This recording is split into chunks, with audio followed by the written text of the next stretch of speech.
دوێنێ کە سەردانی ئەم پرۆژێم کرد ئەبم شەقامەدا چۆم کرد بەڵام ئەمڕۆ شەقامەکە نەما و ئیدی بەم شەقامە نوێ هات و چۆم کرد.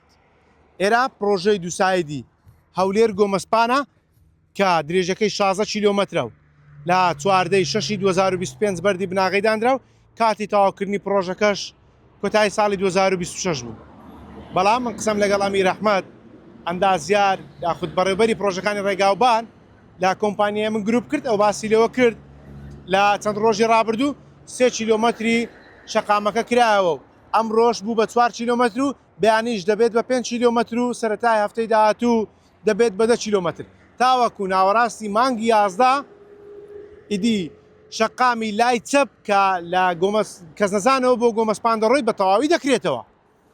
پرۆژەکە پێک دێت لە 5 بەرزە پردوو، 1 ژێر پردوو 50 ئاوباری سندوقی لەگەڵ دەواازەیەکی گەورە لە گۆمەسپان ئەویش شەقامی هەنارە و گۆمەسپان و شەقامی کۆی بێک دەبەسێتەوە بێوەستان بۆی شۆفێران ئیدی بە ئاسایی هاتچۆ بکەن و قەرەباڵغی لێوێ دروست نەبێت.